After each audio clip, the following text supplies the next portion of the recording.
And we are live. Welcome to episode 3 of the Funvee Tailgate. I, of course, am your host, the G-Man, Jordy Cannell. With me, as always, is my buddy, Matty D. Matty, how are you? Well, I'm watching football and Tom Brady, so I'm doing fantastic. Oh, yeah. And joining us is our friend, our commissioner of the dynasty, Mr. Alan Workman. Alan, how are you? Hey, guys. Thanks for having me on today. Happy to be here. Happy the football's on. Oh, yeah. Everything's better when the NFL is back. We will get to everything in NFL and college football in a little bit. We are doing our full NFL preview, doing it as the Patriots are currently up on the Kansas City Chiefs. So for those of you listening tomorrow, you know whether we are all great on our Patriots talk tonight or if we're just complete idiots and the Patriots blow this. But for one, I'm incredibly excited that the NFL is back. It's been, I think because of our dynasty draft, it's just felt like it's been forever in the offseason. Yeah, absolutely. I'd agree with that. We started our draft mid-July, much to everyone's dismay. Got really acquainted with some players who are no longer even on their NFL teams. Yeah. But yeah, definitely happy to finally see us get kicked off. Yeah, and I know we all have a number of different fantasy leagues as well. We'll try to pump in some fantasy advice as we go through it. Basic idea, if you've listened to our college podcasts before, we'll go through each division like we did for each conference, go bottom up. We're going to start in the AFC. We're going to start out in the West. Last year had an interesting run to the end with the winning it, but losing Derek Carr. And it should be a fun division this year, I think.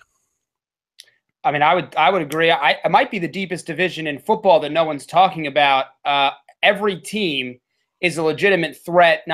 Every week, including the team that finished last, and the now Los Angeles Chargers, who, you look at their squad, they've got some dangerous players, particularly on offense. You know, I agree with you, Matt, about the Chargers. I honestly think when all the dust settles, they could be the ones to come out of this division with a defense that got Joey Bosa. They have an improving defense, and then their offense, if everyone can stay healthy this year, I really think that they have a solid shot at it because no one else in the division really 100% pops out on paper as a lock to win this one. Yeah, absolutely agree. And looking at the over-unders for all of these, they're all pretty close. There is an order of it, but we'll start with the team that we have fourth. And Matt, I'll turn it to you. Who do you have finishing fourth in this division? Well, I actually have the team that's currently playing finishing fourth in this division. That's the Kansas City Chiefs. Okay. I don't know if that's necessarily because they're the worst team. They're the worst team in the division. They still have a legitimate shot to make the playoffs. But I think a combination of some injuries as well as some regression, particularly from their quarterback, Alex Smith, and the improving remainder of the division may limit them and their ability. They're still going to be a 7-9 kind of football team, 8-8 kind of football team. But they're still missing some players. Tom Bahali is hurt. And I will say, I think before the season's over, their first-round pick, Patrick Mahomes out of Texas Tech, will be the starting quarterback for this squad as well. So a little turmoil at the quarterback position will set him back present day, but help him in the future. So that's an interesting take. I like it. We've seen Andy Reid do that before with rookie quarterbacks, and a lot of people thought that his former team would do that last year with a certain starting quarterback, but we'll get to them. Yeah, I mean, that's an interesting pick. I don't have them in fourth. Alan, what about you with the Chiefs? So, honestly, I also don't have the Chiefs in fourth. I think you can't be too biased just watching them get shellacked by the Patriots now because that'll happen to almost anyone. I actually have the Denver Broncos coming in last. Kind of an interesting pick there, considering how good their defense has been over the past couple of years. But, defense year to year can be inconsistent. I don't really trust their offense with all those different running backs in there. Some of the wide receivers getting old. Don't trust the quarterback situation. And then again, their defense just lost some components this past offseason, and I really think that they're not gonna meet the expectations that a lot of people have for them this year. Yeah, I absolutely agree. The offense just really scares me from thinking that they'll be able to pull out a lot of wins away from Mile High, especially within the division. We're talking about the Chargers a lot, and we'll get to them, but I really think that defense will regress this year, and I think they're safe, or maybe not safely, but they're my fourth place team as well. I don't disagree whatsoever. I fully agree with the aging defense. Well, I still think they're going to be absolutely fantastic.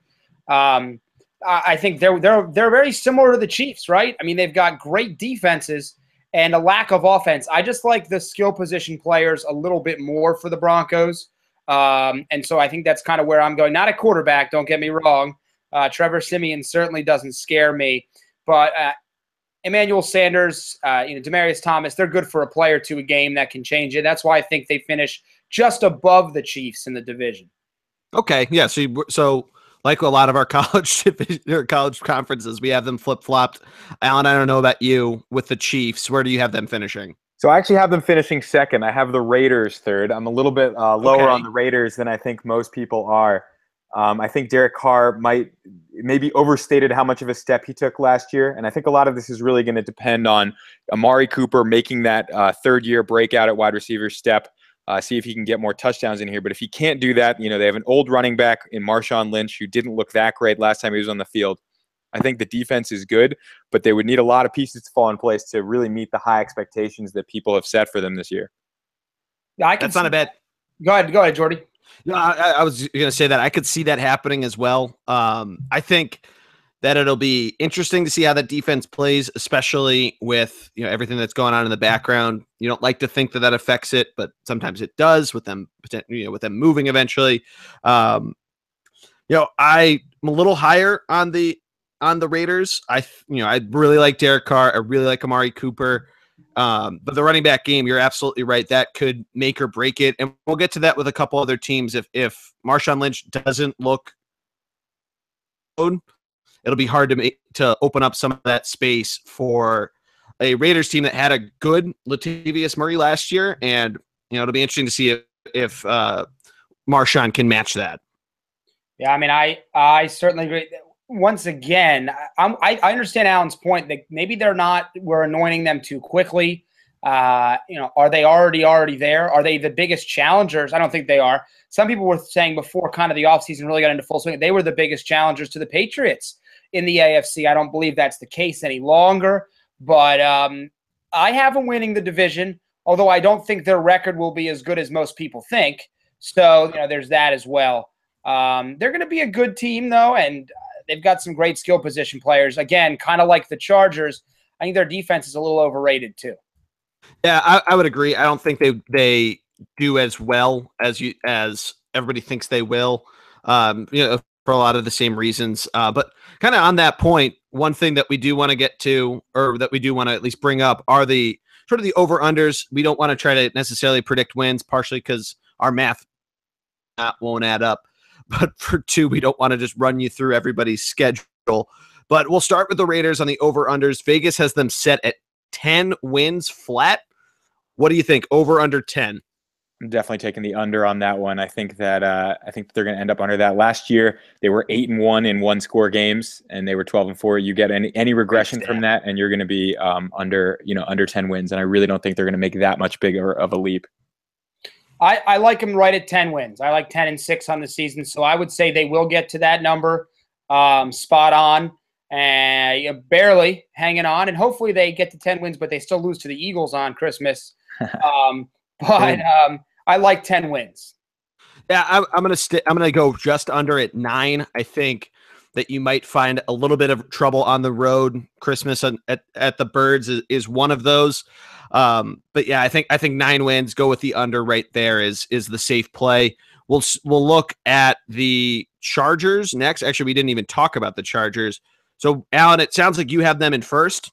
Yeah, I do. I'm honestly high on the Chargers. Again, they can get bitten by the injury bug, but I like them. They're really the only team in the division that you can legitimately say has a top 10 quarterback at the helm who really knows what he's doing and has just been consistently delivering a great on-field product. So I really think that the Chargers have a good shot at this one, especially with kind of the other teams that have some question marks in this division. Do you think they have a unique home field advantage? I was just thinking about this. They're playing in like a miniature stadium, a soccer stadium in LA. I think it's kind of a unique home field advantage for them, kind of an intimate setting. And I could not agree with Alan more. They have the only legitimate quarterback in that division today. And I think that's a big reason why I've got them at 9 wins, 9-7. But I like them a lot. And if Keenan Allen can stay healthy, wow, he's pretty darn good. I think people forget about him.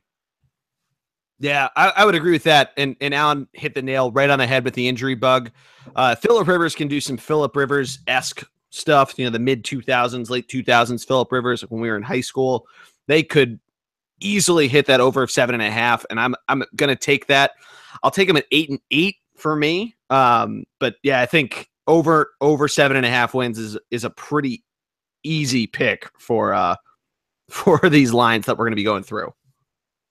Yeah. Al, what about you? It sounds like you're easily hammering the over there. Easily hammering the over on that one. Sign me up. That's one of my best bets. So the Chiefs are at 9 wins even. What do you guys got for that over under? Oof. I think they're going to be right about there. I mean, that's kind of where they've traditionally been. Their defense is probably too good, and they're too conservative to really end up much worse than that.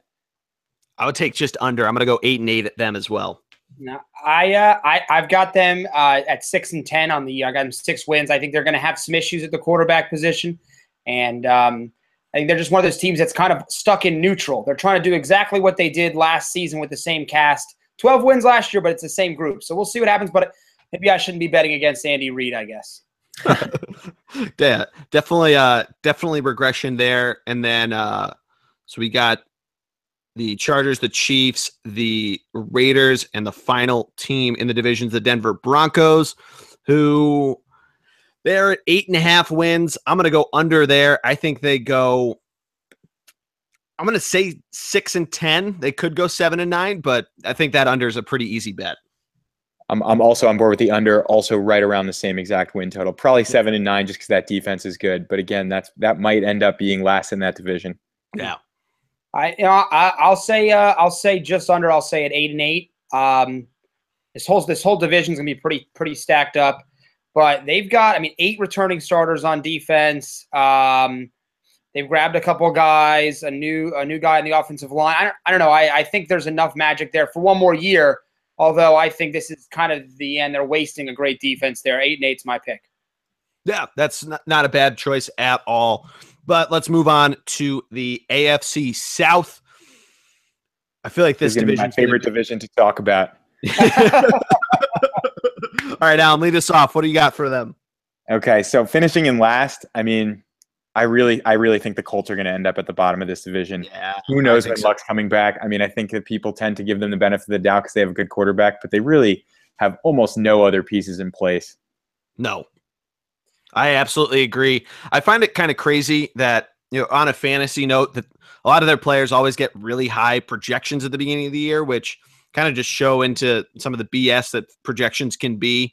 I think without Luck, you're really looking at an empty skeleton of a team. Their defense is not very good, and I think they're safely in last in that division. Well, I don't think they're going to be very good. I agree. Well, I think Andrew Luck is still very good if he ever comes back from injury. You're right. There's not a lot going on there, but I can't stop looking at the disaster zone that is the Jaguars every year. Yeah, that's true. All we ever say is how good they're going to be to their free agent pickups. I actually really love the Jaguar defense. I don't like anything about their offense save for Marquise Lee, who has nobody to throw the ball to. I mean, their quarterback situation is just egregiously bad there, and it's time to jettison Blake Bortles. And I know Chad. Oh, absolutely. I know Chad Henne's a Michigan man, but he really is no better. They've got a lot of issues, and I just think I love their defense, but I think if Luck is healthy for any portion of the season, they'll go ahead and take out the Jaguars. And the Jaguars will once again have a top 5 pick in the draft where they could take some very good pro prospect quarterbacks such as Sam Darnold or Josh Rosen or somebody like that. Yeah, that's a good point. I like their defense a lot, and it's definitely be a battle. I feel like the Jaguars might get a slight edge. They might have a better defense. They've maybe a little bit better on the skill side. Quarterback certainly not if Andrew Luck's healthy, but I'd put Jacksonville safely at number 3 for me. Yeah, I'd agree with that. I mean, I don't see either of those teams being even a 500-win team. I don't think they're going to end up with that kind of record. They could easily go anywhere from 4-12 to 6-10, and I would not be surprised. Yeah, and nobody would probably really notice, unfortunately, for their fans. I wouldn't be shocked if Andrew Luck comes back week 2 and they happen to win enough games to make the playoffs. I think he's the only thing really. I mean, I do like Dante Moncrief and T.Y. Hilton, and quietly Jack Doyle over there, the tight end. But regardless of that, I'm with you guys. I agree that they're probably have the lowest ceiling in the division as well, if you ask me, in terms of potential. That's a good way to put it. For Jacksonville, their over-under is set at 6.5, which actually a pretty good number. And the money or the odds for it are actually kind of good. Overs at minus 130, so bet 100, you get 130 back. Under's a pick 'em, and I'm gonna take the over, but just slightly. And I feel like that under could be a nice play, but I'm going to say 7-9 for Jacksonville. I'm going to say 6-10 for me. Yeah, I got him lower. I've got him 5 wins. I just can't overlook Blake Bortles' inability to be a quarterback. So yeah, that's true. But I think they're going to be very competitive because of their defense. Unless Leonard Fournette can run with 10-man boxes, because if I was a team, that's what I would do. Yeah, just stack it up. He's going to have a problem. They're going to have a problem. But I like everything else going on there. They're an Andrew Luck away from being the best team in the division, if you ask me. Yeah, I would agree with that. I just think this is an interesting division because it's the quarterback play is just really all over the place. If Andrew Luck's healthy, you have easily the best, but he's battling injury. You have Marcus Mariota with the Titans, who we'll get to in a second. You've got a interesting quarterback story in Houston, which we'll talk about. And then you got everything with the Jaguars with Blake Bortles, Chad Henne, and then whoever they're going to pick in the draft, because I feel like that's the easiest bet on what position they'd take if you could bet that right now. I think that defense, it might be able to win them a few extra games, which is why I'd go the over. The Colts, though, easy pick at over under 9. I hammer that under all day. Absolutely. I would agree. I think they're going to be under. I think they're going to be 7 or 8 wins, depending on Luck's health. I'm going way lower. I'm going 5-11 for the Colts. Yeah, I would go way under as well. And I do want to. That may help the Colts in the long run, though, to get low and give them some draft picks to really build that team. Remember the last time the Colts tanked a season? They got Andrew Luck, and they almost got Andrew Luck. Yeah. Maybe it's one of those times where they should just almost, I hate to say it, but punt the season and go from there. I mean, that's not necessarily the worst idea they've ever had. Yeah, it would not necessarily be the worst. Be interesting to see what they do with a high pick, just because they have the franchise quarterback. With a lot of the different players coming through it. I do want to correct myself. I said you bet 100, you get 130. It's the opposite. You bet 130, you get 100. Did want to correct myself. But we'll move to the upper echelon of the division. Echelon in quotes.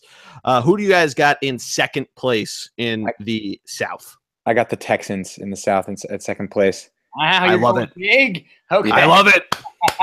I love it. I have the same. That means that I think the Titans are going to take the next step, and I do. So I do too. You can get to that in a second. I got the Texans in second. I really don't know exactly what's going to be happening with that quarterback situation. I do think Deshaun Watson will be starting at some point. But their defense is too good for them to end up in the dregs of the division. But I don't think that they're going to take the next step like the Titans are. So they won the division last year. Okay, right? And who were they missing all of last year? Arguably the best non-quarterback in the entire league, and that's J.J. Watt. If you assume he's healthy, this defense might, although Sheldon Richardson is now at the Seattle Seahawks, might be the best defense in football. They're going to be nasty up front. If they're just smart and they hand the gosh darn ball off to some running backs, oh man, I'm a big fan of that defense. I have them winning the division over the Titans. Not because of the lack of the Titans' ability, but I don't trust Mariota's health. But we'll get to that in a moment. I like Lamar Miller. I like Foreman, the rookie running back out of Texas. And DeAndre Hopkins, by the way, is pretty stinking good out there. So I'm liking them to win the division again. Yeah, I could see it. I agree with Alan. I think the Titans make the next step. The questions at quarterback for me just really give me some type of pause at what they end up doing. I don't think necessarily they'll have a bad season because that defense is pretty great. And it's kind of the same take as the Jaguars. I think that defense wins them a few extra games, especially out of the division. Probably split with the Titans, I feel like, at home and away. But I think they get second barely to the Titans. Well, I mean, the Titans have got a lot going for them. I mean, their offense. I mean, let's see how Corey Davis does. But adding Eric Decker was a great move. They've got a deep running game. They can really wear down. They can kind of just go ahead and wear down DeMarco Murray, knowing that Derrick Henry's right behind him there. Yeah. I don't know how great their defense will be. They've made some strides. Logan Ryan's in at cornerback, a couple other guys, but I don't know. I've got some concerns. Mariota's fantastic, but can he stay healthy? We haven't really seen him be able to do that. So if he puts it together, they can easily win this division. I think it's the weakest division in the AFC, though. I agree 1,000,000%. I would also agree with that. Although, honestly, if you take the Patriots out of the AFC East, that division looks that division's pretty bad too. Really good point. So. I could. The rest of that division's terrible without them. Well, the Dolphins have some talent, but anyway, we'll get to one of my favorite teams to talk about. That's the Jets. But I mean, what do you guys think? So, assuming the Titans are going to win, what's the over/under there, Jordy? It's 8.5, and I'd hit the over on that. I don't know if they necessarily get the 10 wins. I could see them going 9-7, and that's good enough to take that South division. I see them at 10-6. I agree. I don't see them much higher than that, just because they're still a relatively young team, but I see them being better than the rest of the teams in the division. Yeah, Matt, what about you? So I've got the Titans at 9-7, but losing to a 10-6 Texans team. Ooh. So I think it's close. I think this is one of those years, other than maybe the Patriots in their division, every division just has a ton of parity in it. And this should be another one that's going to be really tight all the way down to the wire, which, by the way, great for football. So, absolutely. Yeah, definitely hashtag great for football on there. But let's look at the Houston Texans. Their over-under is set also at 8.5. Both lines playing very well. I'm going to say they go 8-8. I don't see them really. Agree. I could maybe see them getting 9-7, but I feel like they probably finish at 8-8. I totally agree. That's an 8-8 team. And Matt, you talked about JJ Watt coming back on that defense, but defense was never their problem last year. I mean, they were holding opponents to very minimal gains and just couldn't score themselves. Yeah. The offense, I just don't see getting it going that well to win 9 games. I got you. I don't think they can play worse quarterbacking than Brock Osweiler did. Maybe that's why I'm a little more optimistic for them.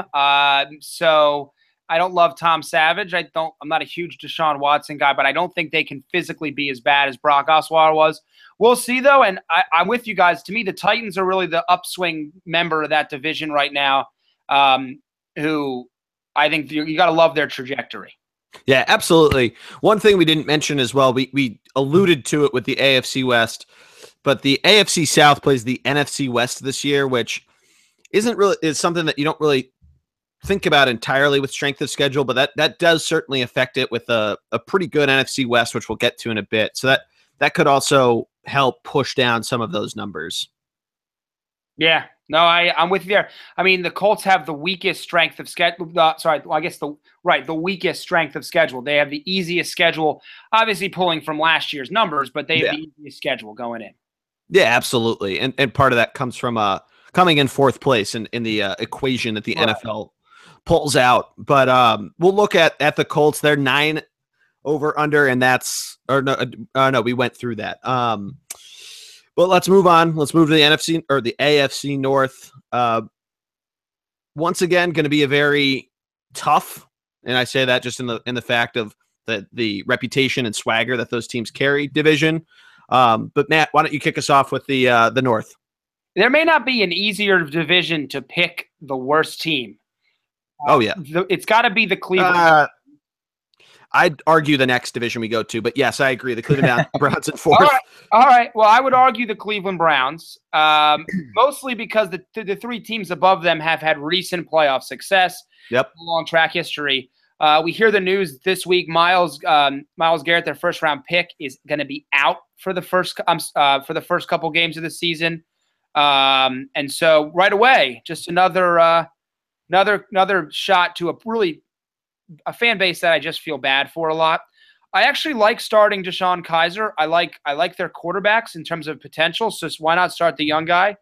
And I love Jabril Peppers, but other than that, I mean, Kenny Britt, that's the guy you bring in for instead of Terrell Pryor. So I don't like a lot of their skill positions at all. And they're going to get smoked by their 3 division members twice a year, which is tough. Yeah. I think if there was any odds on a sweep from the division, so 0-6, I think that would be a very competitive bet that I would take as a very high possibility. Yeah, I'm not going to argue with you guys at all. Obviously, I have the Cleveland Browns penciled in 4th. I do think that the Ravens are actually going to be closer to the Browns than people think. And whether I think the Browns are going to exceed expectations or the Ravens are just not going to perform as well as people think, I would say it's going to be a mix of both. So yeah, I would have the Ravens at 3 and then the Browns at 4, but maybe a little bit closer than people are predicting. I think the Browns are a couple years away. They do have a good young core. Got David Njoku, the tight end, coming in. He'll take a couple years to develop. And then Corey Coleman, that wide receiver. I know you mentioned Kenny Britt, but Corey Coleman looked good when he was playing last year with a whole different host of quarterbacks. So I'm excited to see what he can do. He was kind of a forgotten guy last year a little bit. He was a first-round pick, and he can play.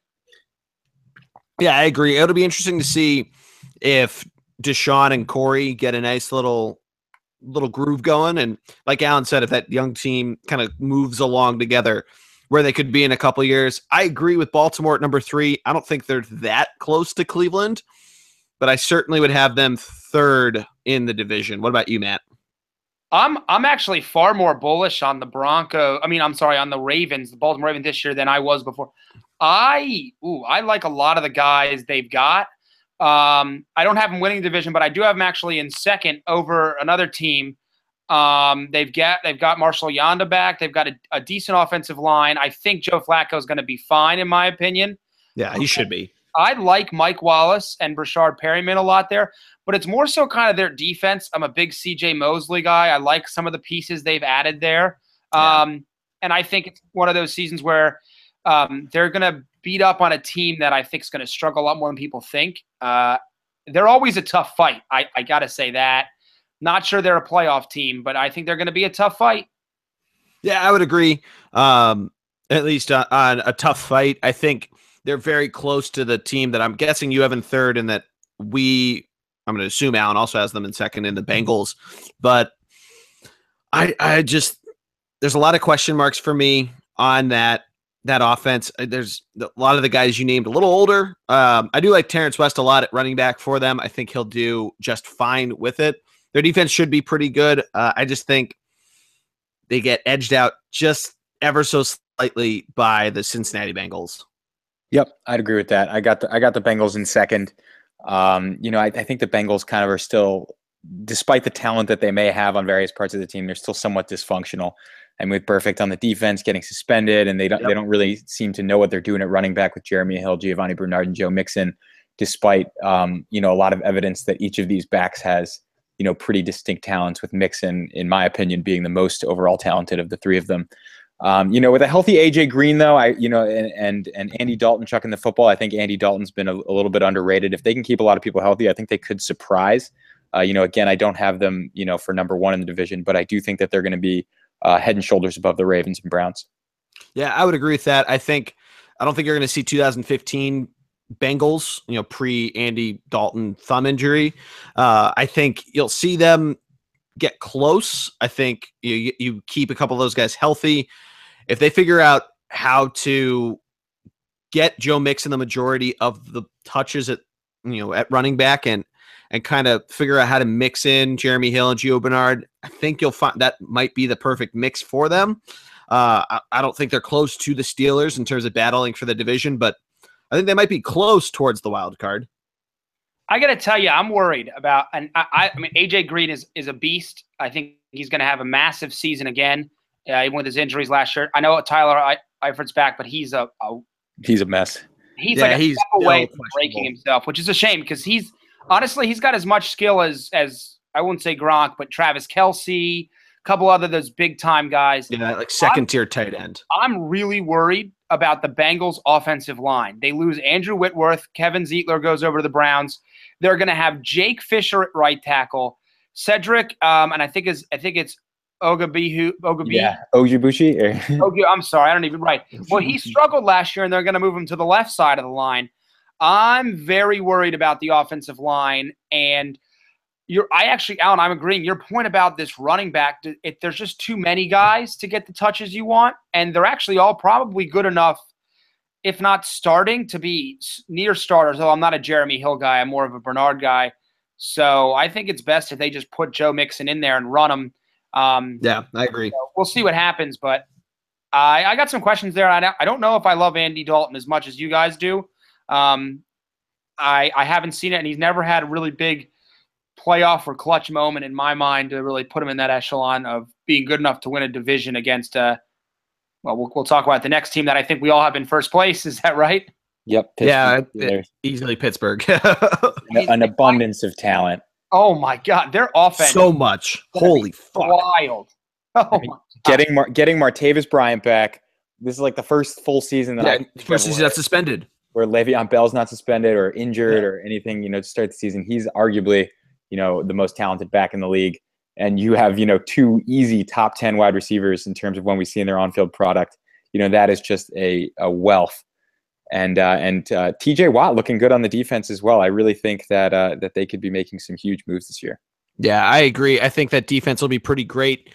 I think that offense could just run away from the rest of the division. They play an NFC North that'll be interesting, but not really, aside from a couple teams, the best defenses in the NFL.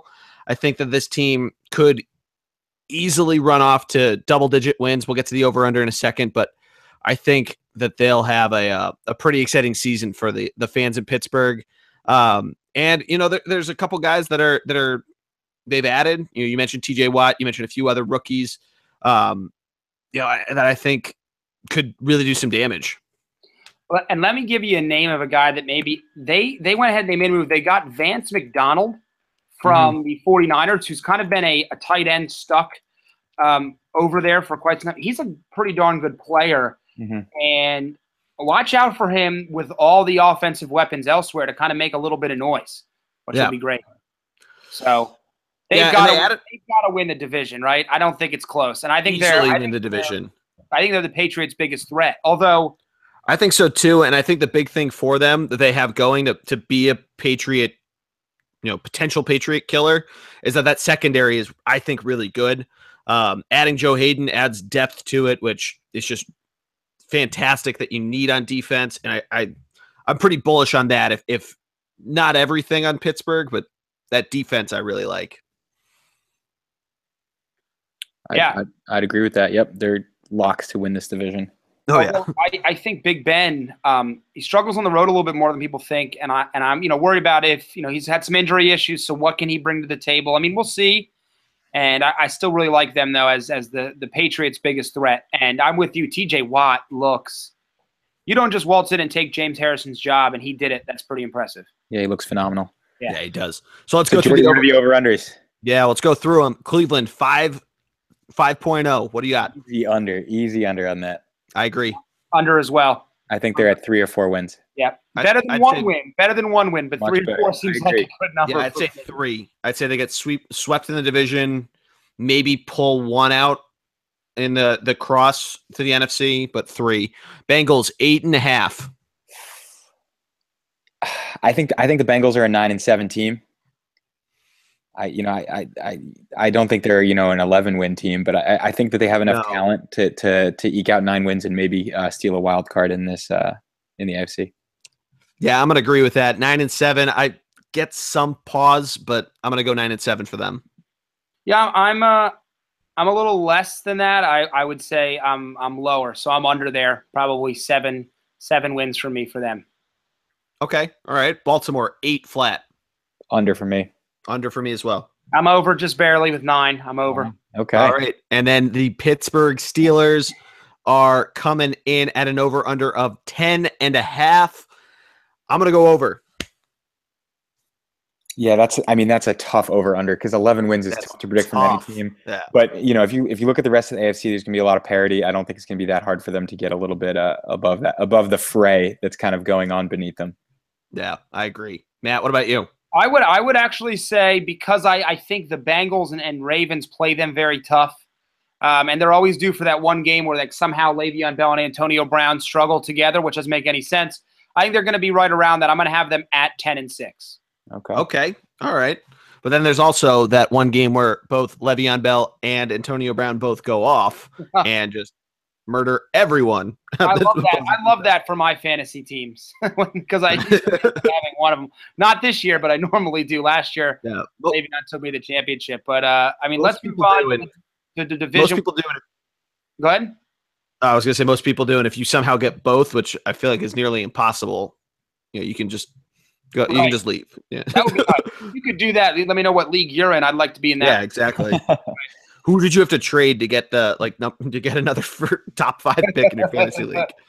But let's move on to the East, and I think the Jets are an even bigger lock, arguably, than the Browns for last place in the AFC East. Not a ton's going to be going on there. I think they're close to a lock for the number 1 pick in the draft.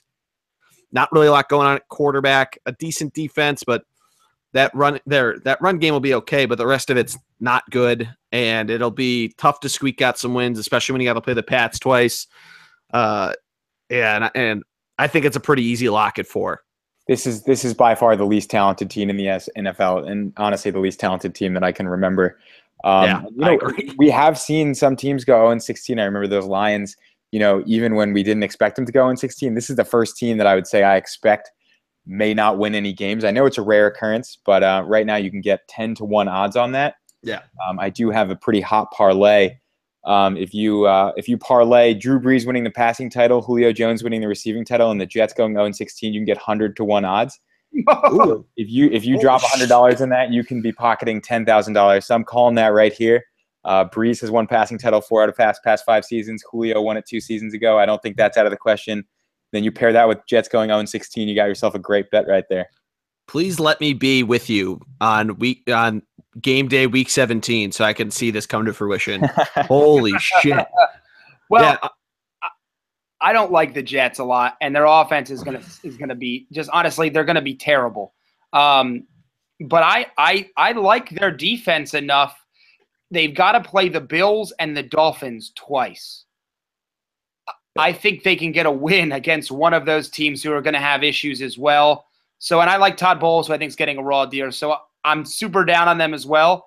But I could see the Bills or Dolphins somehow managing to finish worse than the Jets, whereas I don't see anybody getting that low against the Browns. So maybe that's why I made that comment earlier. But lot to like on defense as usual with the Jets. But yeah, their cupboard is completely it's on fire. The cupboard is on fire. So on offense, they've got it's embarrassing who they're starting at wide receiver and running back and everything. So we could see the return of Christian Sackenberg. Yeah. Well, if he ever throws, he's going to throw a real NFL pass probably some point this season. That's kind of terrifying. That's a little terrifying. We'll spoil the over under right now. It's 4.5, and it's an easy under. The odds show it too. It's minus 275, meaning you need to bet $275 to win 100. That's pretty easy under to take. Feel pretty good about that one. Yeah. Who do you guys have in third? And this is kind of we know who the first team is. Who do you guys have as third in the division? So I have the Bills in third. I think I do too. I would have definitely had the Dolphins in third, especially after the Tannehill injury. But looking at the direction that the Bills are headed, just kind of the whole body language of the organization right now is really, really bad. Even their only real talented player that everyone can truly believe in is LaShawn McCoy. And, he's an injury away from being irrelevant. And, sometimes they could potentially misuse him if they have nothing else going on offense. They cut Jonathan Williams. They gave Tyrod Taylor no help. They traded away a lot of their best defensive players. You can really just see the direction that this organization is heading right now. Yeah, I agree. A lot of the defensive trades they made really give you a lot of what are you doing thought. I think they're not so far and away from the Dolphins for third place, but I think you put him in at third. Tyrod Taylor doesn't really have a ton around him except for Shady, and I think you'll probably see him get overused. You saw it a little bit last year. He missed a little bit of time. I don't think he missed a start, but he got taken out of a few games and was definitely on the injury report more weeks than not last year. And I think you might be seeing that again. Yeah. If I'm the Bills, I'm figuring out which team, potential playoff team, has an interest in LaShawn McCoy, and I'm seeing what I can get for him. Why not? Because the trade running back are just not that long. See what you can get, and this is punt the season at this point. And I would play their fifth round pick out of Pitt, Nathan Peterman at quarterback. See what he can do for you. Why not? I mean, you really got nothing else going on. Trade away who you can trade. I mean, they've got nothing. And I like Sean McDermott a lot as a coach. He needs to kind of reset the palette there, and hopefully the ownership can be a little patient in the fans, and they can rebuild and get it to a team that's got something going on, but they don't have a lot. Toss Tyrod Taylor to the Jaguars, imagine. I mean, Tyrod Taylor's a competent enough quarterback. That's a wonderful – I love that. That's a great pick right there. That's a great trade. Yeah. See what you can get. Yeah, and that's interesting too, because you could see – an almost NBA, NHL, MLB trade deadline type blockbuster deal in a sport where the trade deadlines, comes and goes and nobody really thinks about it. You could see this being one where we actually pay attention to it because of these pieces that are there that could be incredible trade bait. Yep, I agree with you. Yeah. And then I guess that brings me to my second place team, the Dolphins, who I think are kind of heading in the opposite direction. They took lemons and made lemonade with that Jay Cutler. I honestly think he might even be a better fit for the team. I like the way that might cause a Devontae Parker breakout. I really see that coming. I know a lot of people see that coming. That's a hot take, but they got a great running game. You got Jay Cutler coming in there, not afraid to throw it, and I want to see what they can do. Yeah, it'll be interesting to see how he plays. That receiving core could definitely have an awesome year. You got to be cautious of the Jay Cutler interception sprees that he's known to go on, but it'll be interesting to see how it goes. You might see like Matt said, you could see the Jets squeak out one win because of something like that. But I think he gives more positive than negative obviously to this team, especially after a really, really unfortunate injury to Tannehill. And why do we not? I mean, for some reason, their defense they've got a lot of talent on defense. It's not a lack of talent. If they could put any of that talent together, they're a half decent defensive team. I'm with you guys, but they're almost second by default just because the other two teams in the division are so bad. But I like a lot what's going on there. I'm not as high on Jay Cutler, although if you were going to have to go get anybody after your star quarterback goes down, he's got to be high on your list if you're Adam Gase. So I think it was good for that. But I don't think any of these teams has a shot at even sniffing a wild card. And I think they're going to lose a lot of games to the big boys on TV right now. Yeah, I would agree with that. And I think that the big boys, as you so eloquently call them, are an easy lock for first. I think Miami has a pretty good shot at second, but they're still a couple steps below New England. Yep, I 100% agree. I don't know how much needs to be said about the New England Patriots. Everyone's seen them play. They're a lock. I think they're the highest over/under of any team. They do ever, which is remarkable. And honestly, people are still hammering the over because I just don't see them losing a game on paper. Yeah, they're not favored to lose. They're closest.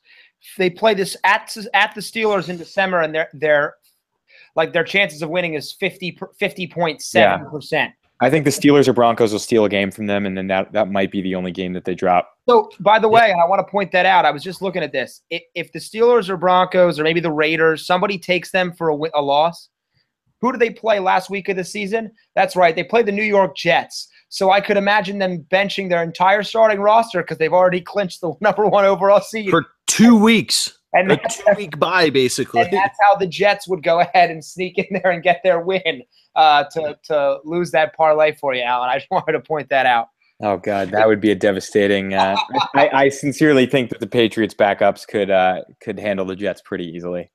It is kind of crazy that they, after their bye week, they have 8 games. They basically get the right in the middle of the season week 9 bye, but they have 5 road games at Denver, at Oakland, at Buffalo, at Miami, and at Pittsburgh. 3 of their most likely to lose quote unquote games. Looking through their schedule, actually their October 5th Thursday night game is on Amazon Prime, which I didn't realize that they were also streaming games along with CBS. It's actually Whole Foods now. Yeah, we could watch it at the Whole Foods bar at the Mega Whole Foods. I think that the Patriots backups are an 8-8 team. Garoppolo throwing the ball to any of those receivers. They're so deep. That beautiful bastard. Dwayne Allen. These were all starting players on other teams. So I think they're one. If you're the Patriots, the one issue that I see for them, they need to find a pass rush on defense. I like everything else that's going on with them, but they really don't have a elite pass rusher. Which against a great offensive team like the Steelers in a playoff game could cause you an issue or two. But I think the positive is that a lot of the AFC teams out there have great defenses and not great offenses, so that might help out. But they need to, and this is what they're usually good at. They'll find somebody, but they need a pass rusher or 2 on defense. Yeah, I would agree with that. But, so, well, I mean, who do you guys have then? Do we have the Patriots as winning the AFC? Yeah, I have them absolutely. Last year you saw them in an AFC championship game against Pittsburgh that I don't remember what the line was, but it was supposed to be this exciting game, 2 great offenses going against one another, and they throttled the Steelers. Yeah. Like it wasn't even close in that game. I think most people just stuck around so they could just watch football because all you have left then is the Pro Bowl and the Super Bowl. Well, so then I guess my question is we've talked about our division winners. Who are your 2 wild card teams in the AFC? Jordy? All right, mine. I'm gonna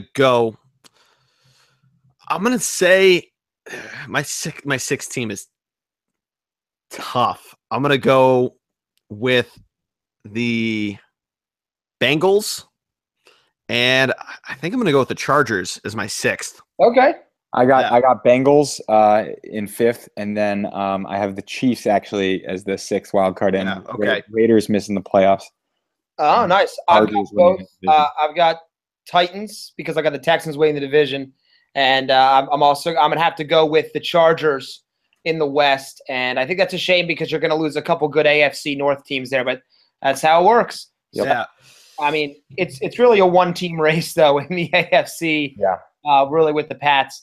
But yeah, I mean, let's switch over to the team with the future Super Bowl winner, 2018. That's the Philadelphia Eagles, if you haven't figured that out. Yeah. Jordy, do you want to start us off in the West over there? Yeah, we'll start in the NFC West. So, interesting division that we have in this Western front. And I'm going to go with the Rams in 4th. I think that – or no, the 49ers, excuse me. Pretty easy pick. The Rams were right in front of my face.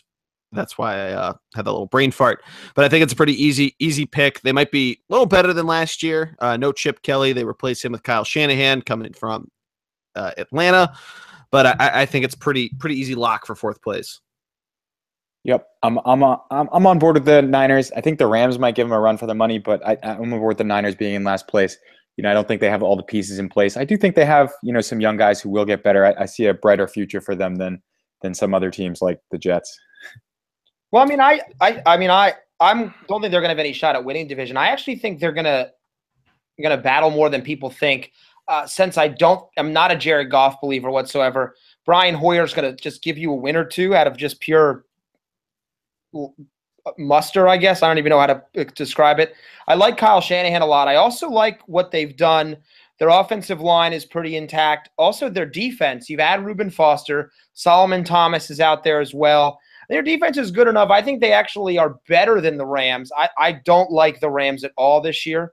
And No. I think they beat what is their projected wins? Is it 5, Jordy?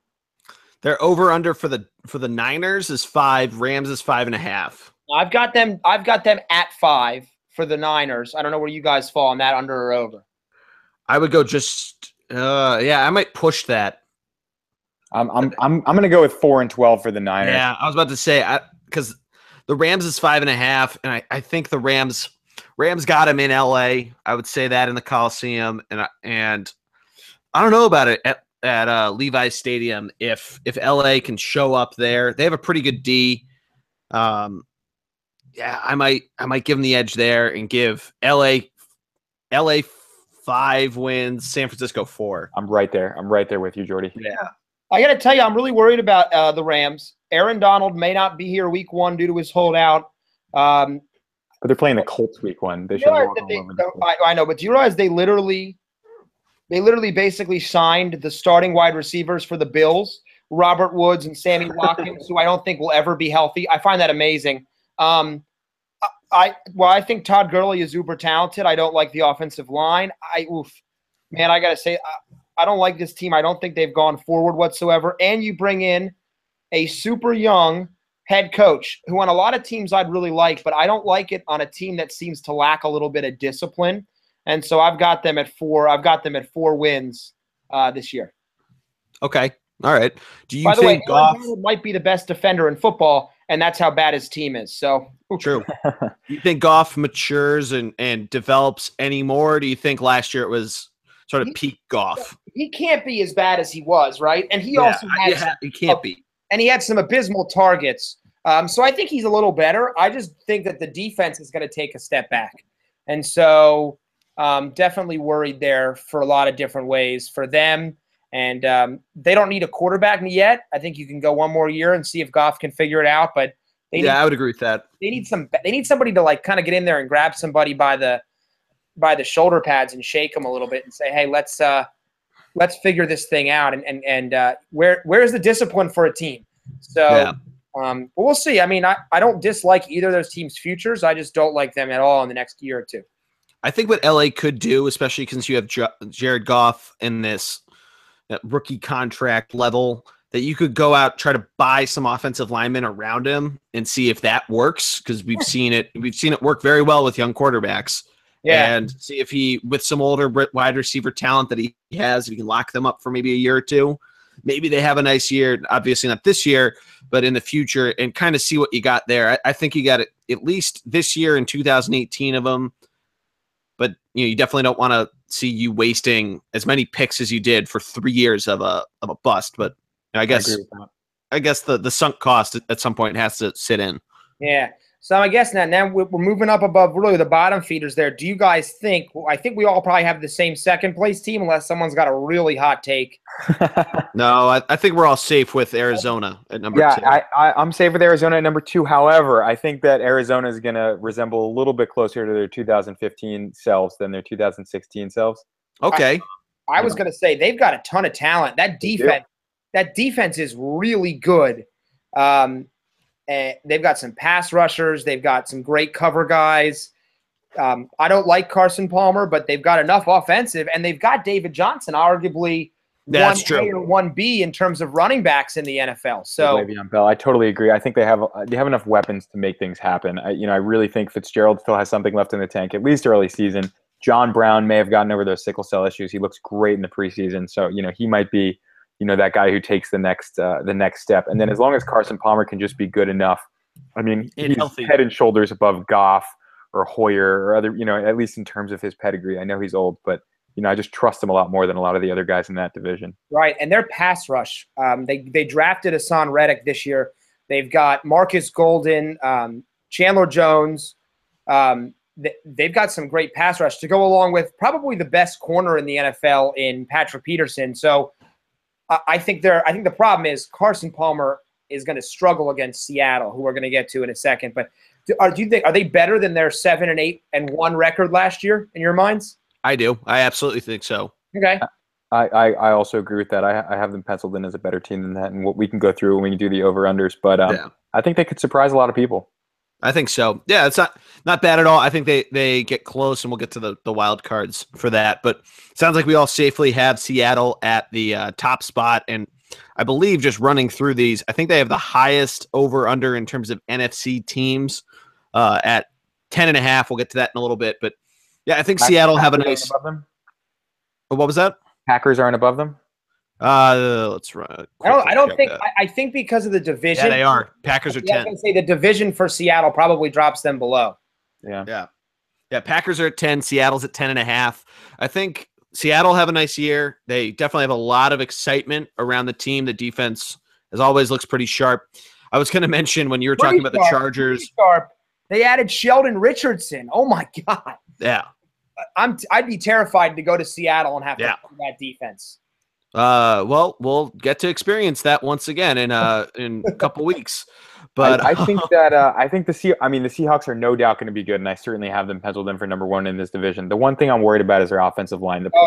That's true. Focus graded their O-line as the worst O-line in the NFL, and honestly, I mean, if you watch them play, if you watch them last year, it did look like that at times, and really, we still live in a place where battles are won and lost in the trenches, and I seriously think that it's really, really tough to be an 11 or 12 win team when your offensive line is just not getting the job done. Right. Yeah. And if they have to go play anywhere on week 1, by the way, great test. They go right to Green Bay. So we're going to find out pretty quick how they're going to stack up. And Russell Wilson better be ready to keep running for his life. I mean, they traded for Matt Tobin of the Eagles, who's not even that good. So, yeah. Yeah, absolutely. I think running through the over-unders, we'll start with Seattle at 10.5. Do you think they get to 11 wins, or how do you guys feel about that? I think they're 10-6.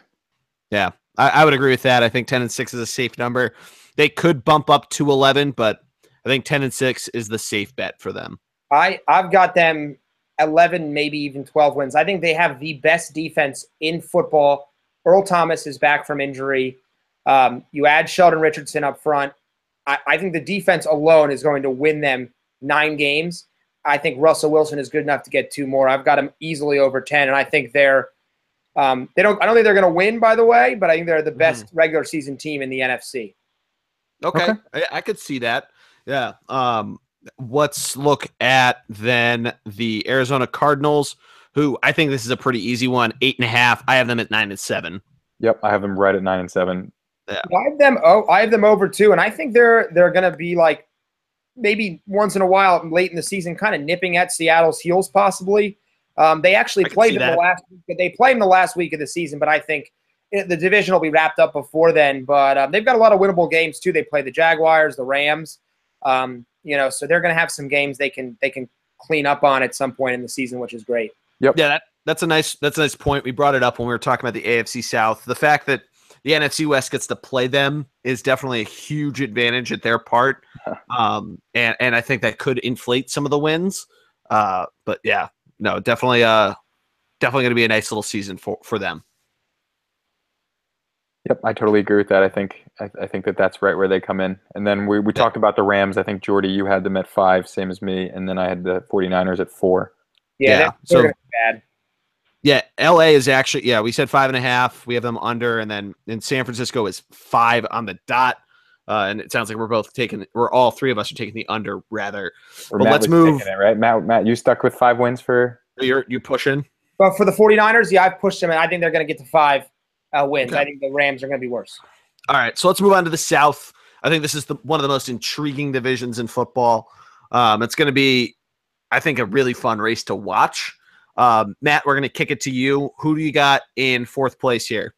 So my 4th place team, I think, is probably going to surprise some people. I'm going to stay with the Carolina Panthers. I think this is the deepest division in football, top to bottom. Yeah, and I agree. The best quarterbacks in all of football in terms of how many they've got. I think Cam Newton's health is still worrying me. And they've had a lot of injury concerns. I think they're uber talented, though. I like a team that I think you guys are going to pick 4th to make some noise. I don't know what the Panthers. I think they've got some work to do there, kind of underachieving. Yeah. Alan, how about you? Yeah, so I've kind of tossed and turned on this one. I like all the teams in this division. I think I think who you thought I was going to pick fourth is not who I have. I actually have the Saints penciled in fourth here. Saints really just have. I mean, we all think about the statistical dominance of the Saints, but their actual record in the past couple of years just hasn't been playoff caliber. So realistically, in such a competitive division where we anticipate some teams taking the next step, I just don't think the Saints end up. They could still end up with a 7-9 record and end up last in this division. I absolutely agree, and that's actually where I would take the Saints 7-9 and in fourth place. You're absolutely right. The statistics, at least on that offensive side, are always great, and Drew Brees makes it seem very easy breezy in the Superdome. But I just don't see them being a step above any of the other three teams in the division. I do actually have Carolina third, Matt, so we're not too far away there. I think, the health of Cam Newton and everything is certainly a concern.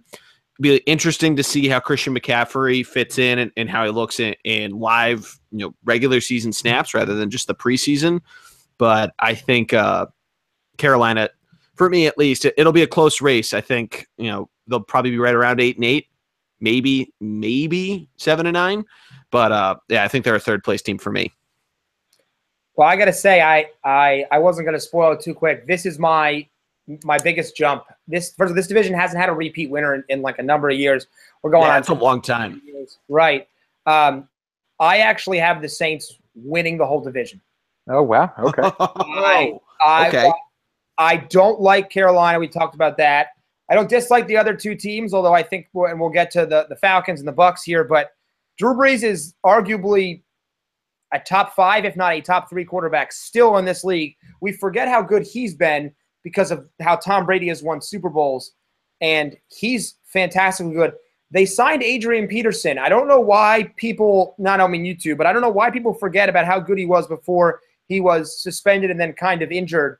I really like this team. I like what they've done on defense. I like their offense a ton. I think they're going to sneak and surprise people, and Drew Brees is going to lead them to a division title this year. I like it. They're going to have some tough games, don't get me wrong. They start the season against the Vikings at Minnesota. That's going to show a lot about the offense, but boy, I really like Drew Brees. I guess that's why I'm picking him to win. Drew Brees, I agree. I also like him. We talked about this. Drew Brees has led the NFL in passing 4 out of the past 5 years. However, their record 4 out of the past 5 years has also been 7-9. So I just don't see a correlation with that. Yeah.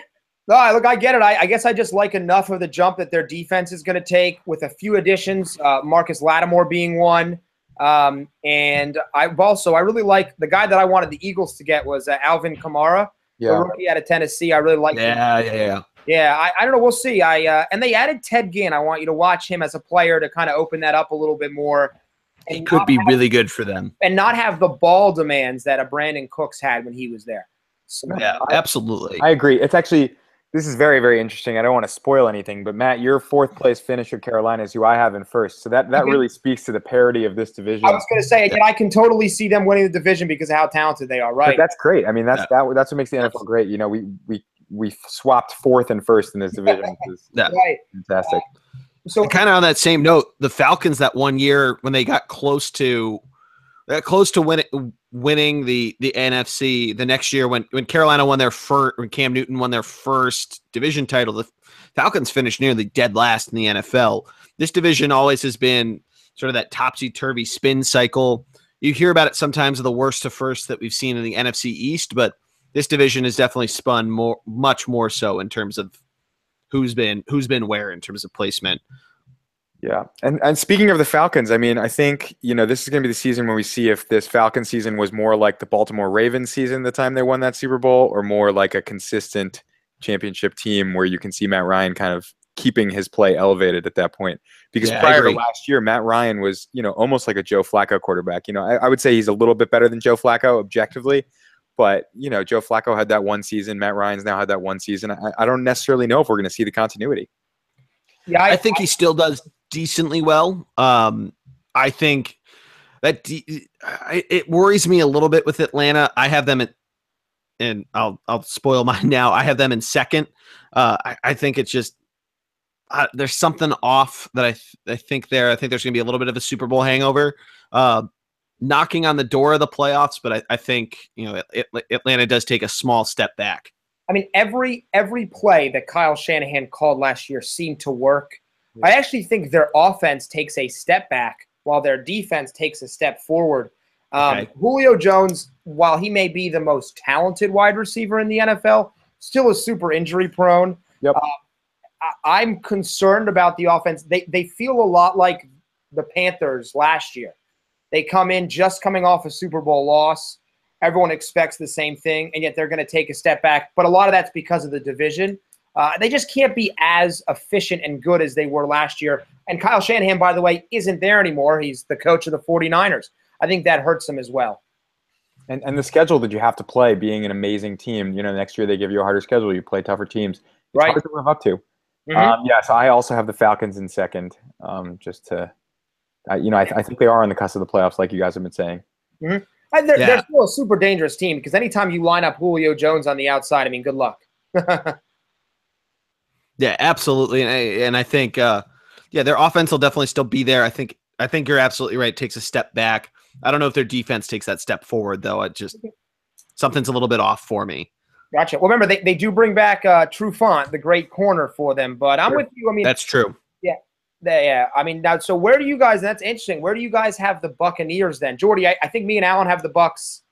Alan, do you have the Bucs in third? I have the Bucs in third. That's correct. So do I. Jordy, I have them winning. Really? Okay.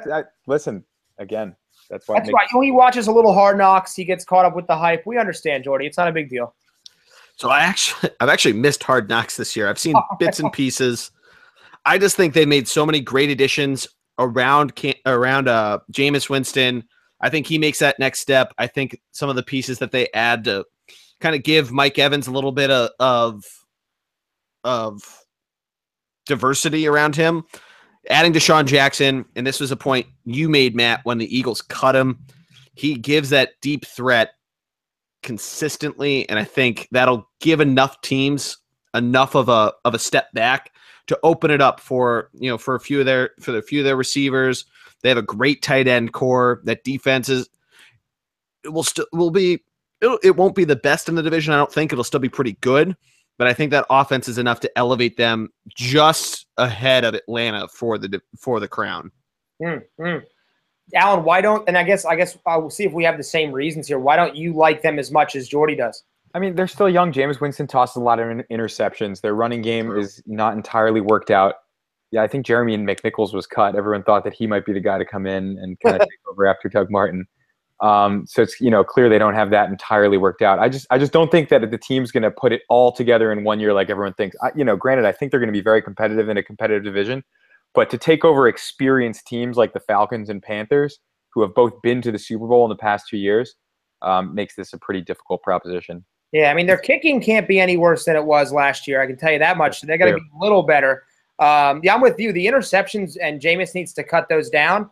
And normally you do that by running the ball more efficiently. Oh, by the way, Doug Martin suspended for the first 3 games of the season kind of thing, which I think is going to cause. So I'm definitely with you there. And I do like a lot of their players, but it's hard to overtake 3 teams with great quarterbacks as well that Jameis has got to live up to how good the other 3 have been in their careers.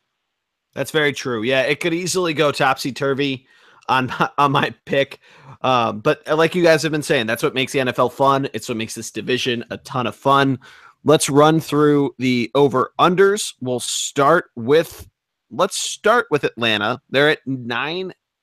I think this is a really interesting one. What do you guys have?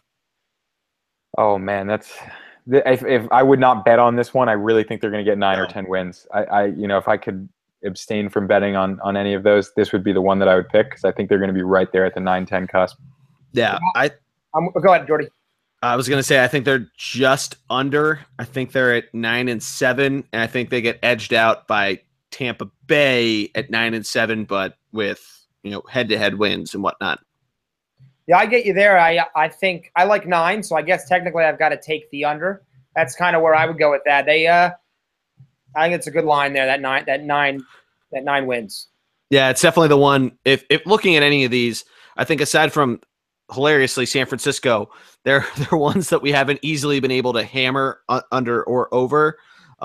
It's funny, that would easily be the one to sustain from. We'll look at my top pick, the Tampa Bay Buccaneers, 8.5. I'm going to go over there. Like I just said, 9-7. What do you guys have? So I have right under. I think they're going to be 8-8. Okay. Yeah, I like 8-8, 7-9. So I would take the under as well. Yeah. All right. New Orleans is 8 flat. I'm going to take just under at 7-9. I also agree. I got New Orleans at 7-9 right there. Obviously, if I've got them winning the division, I've got to be over. No. So I do have them over. I do. I think the division winner here is going to be 9-7, 10-6. So I think they win the division at say a 9-7. Okay. So for you, I'm going to guess you're under the 8.5 line for Carolina then, Matt. I am. I think they're going to be around 6 wins. I think there's a lot of personnel. I just think there's a lot of dysfunction. I think they're going to basically finish where they finished last year and have another high draft pick. And I'm not even sure where they're going to want to go with it, to be honest. So we'll see. I mean, I have them. I'm going to have them at 7-9. So I'm also going to take the under. But yeah, I'm a little more bullish there, but under definitely.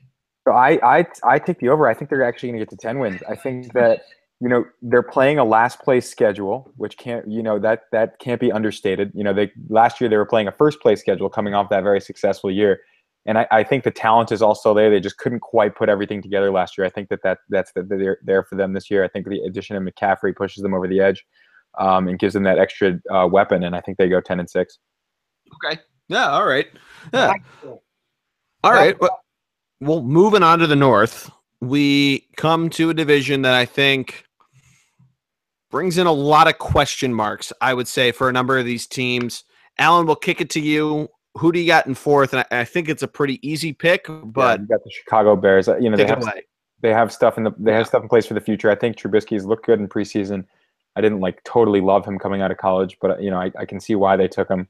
And if he ends up working out, then everyone's going to forget about how stupid their draft pick trade was. So yeah, right. But they're not going to overtake these more experienced teams in the division with quarterbacks that are more known quantities. Although Bradford, you could question whether he's a known. I'll tell you, was there a more surprising trade in the NFL when he got traded? When the Bears traded up? Traded up. Yeah, I was there at the first round of the draft, and it was literally just a collective of however many tens of maybe hundreds of thousands of people. Oh, yeah, that got announced. I mean, holy shit! And you didn't even need to make the trade. I mean, this has been covered more times than not. But I agree. I think that offense, is just abysmal, and I think it's a pretty simple fourth place finish for Chicago. It's smart. I think they're doing it. I don't care how good you think Trubisky can be with their lack of weapons. I mean, they're gonna hope Kevin White can finally be a football player. They lost Cameron Meredith. Why even start the kid and the punishment he's going to take doesn't make any sense to me. So hopefully they're smart there. Yeah, it's almost like the Jared Goff argument pre him starting of what do you want to do with his team. I feel like if you throw him in almost like a middle reliever, game 6 or 7, that might be some time for him to catch up a bit. But I mean, it'll be an interesting season for Chicago, but definitely not a good season in my opinion. Yeah. I think this is an interesting next couple picks. Who do you guys have, down at the next spot there? Who do you have at third in this division? So I've got the Detroit Lions penciled in at third for me. I think that I'm in the same boat. All of those fourth quarter comebacks, I mean, you cannot count on that to be repeated. The Lions could have easily been a 4 or 5 win team last year if they had as bad luck as they had good luck. And I think that a lot came together for them. I don't think they really improved in terms of their overall talent level. So I just definitely see them as a solid third in this division. Yeah, I agree with that. They've been in this position of volatility where they've either had a lot of incredibly unlucky streaks. I think it was 2013. You saw that where they blew that big division lead where Chicago and Green Bay ended up being the two competing for it in week 17 to last year where you had the fourth quarter comebacks. And it's just hard to sustain volatility. That's, two completely opposite words that, and I just don't think that their defense is nearly to the caliber of the other two teams in the division. That offense may be able to put something together, but defense does win you championships and it does, get you into the playoffs with division. So I think Detroit third, Their record is another story, but definitely third for me. Yeah, I we'll go chalk here. I'm with you too. I like Allen's play. What did they do? What did they add? They didn't. I mean, they're getting a couple guys back from injury. Amir Abdullah, does he scare you? Not really. No. Yeah. I do like Theo Riddick a lot, though. I think at running back, but yeah, they've got a lot of questions. And Taylor Decker, their excellent rookie last year, he's hurt to start the season. So, yeah, your guys are right. They can't sustain those fourth quarter comebacks. But hey, good for you guys. You paid Matthew Stafford to be the highest paid quarterback in the league. So that looks. I don't know. We'll see. But yeah, I mean, with that, it's kind of just how everything's been going in terms of the way of the quarterback, market, if you want to call it a bubble, sure.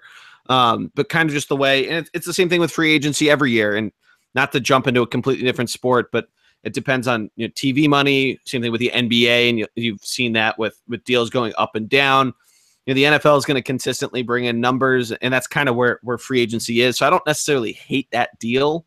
But he's, it's certainly not enough to propel you into second or third, or let alone the playoffs. I'm assuming our next pick is all the same, though. Is that right? Yeah, Minnesota. Yeah. What do you got? I mean, Minnesota's like kind of do they kind of luck their way into second place in the division? I don't know. I would say so. I mean, they started off 5-0 last year with Bradford coming in. Maybe that was luck, but then I think they got a little unlucky down the stretch. They have a good defense, good foundation. Their running game might be much improved this year. Their receivers are going to take some progression. I like Thielen and Diggs. I actually think that they're going to take some steps forward. Yeah. Zach Rudolph's or Kyle Rudolph, excuse me, is a very reliable tight end. I could see them, sneaking anywhere from 7-9 to 9-7. I could see that. Yeah. I feel like we'll get to numbers in a minute, but yeah, I feel like they're floating right in that 500 range. I might go 8-8 and set it. But yeah, I just don't think. I think their offense has some talent, and I like their defense a lot, but I don't think it's enough to overtake some of the teams that we've mentioned in terms of record, and it's certainly not enough to overtake the Packers. I just never trust any team that's quarterbacked by Sam Bradford. I still like him in second, but I don't think they've got to figure something out there. Although I'm with you, I like their wide receiver core, Alan. I like Adam Thielen a lot as well, and Dalvin Cook's there too, and he's going to give them a little bit of a pop at running back. So I like the team, but I don't like Sam Bradford. I guess that's where I go with that. Before we get to Green Bay, I'd like to inform everybody that a couple years ago, Matt drafted most of the Eagles' offense, including Sam Bradford, in the supposed Chip Kelly Super Bowl run that turned out to being just a terrible, terrible bust. Let it be known. But, lesson learned. You don't like Sam Bradford, and we're glad we're on that page. You can say whatever you like as the two-time league champion of the Philadelphia Fantasy League, soon to be league champion of the Philly Dynasty League. I want to point out, and the league champion of the Vince Lombardi Memorial Football League with Papa D himself. You guys can talk about all you want about all the guys I have and have not drafted, but show me some rings, baby. All right, then we can talk. I could show you my 2010 fantasy ring. It still counts.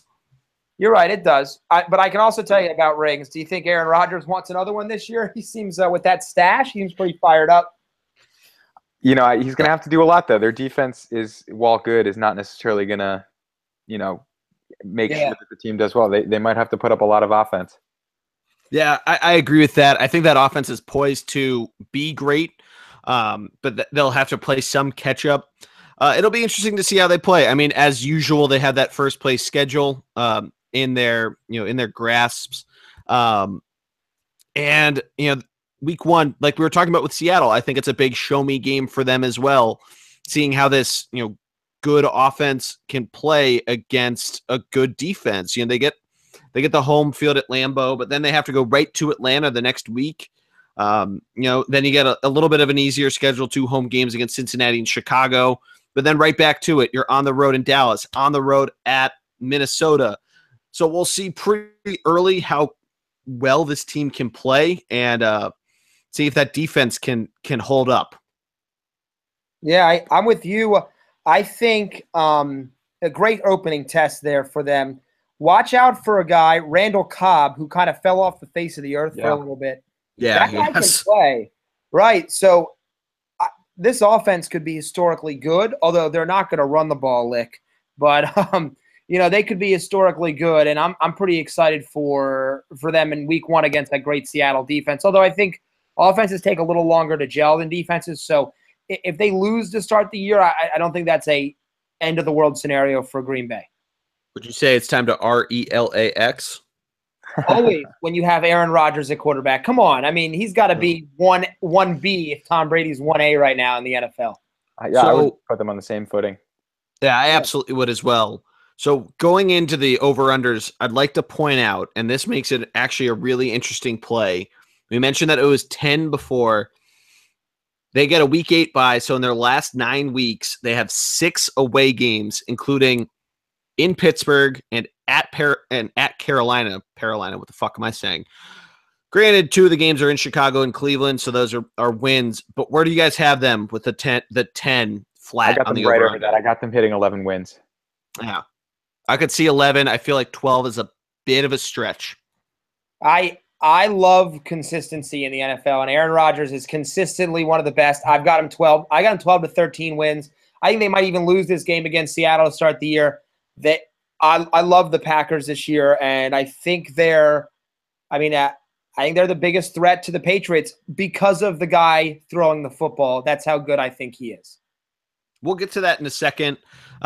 Definitely not a bad play. I just think 11 wins. It's not their ceiling. They could certainly break through and really go off. We'll see. Week 1 will definitely show us that. No, I'm with you there. Where do you guys have the Vikings coming in at? Jordy, what's their expected wins? Over under is 8.5. I have them just under at 8 wins. Yeah, I'd put them right at 8 and 8.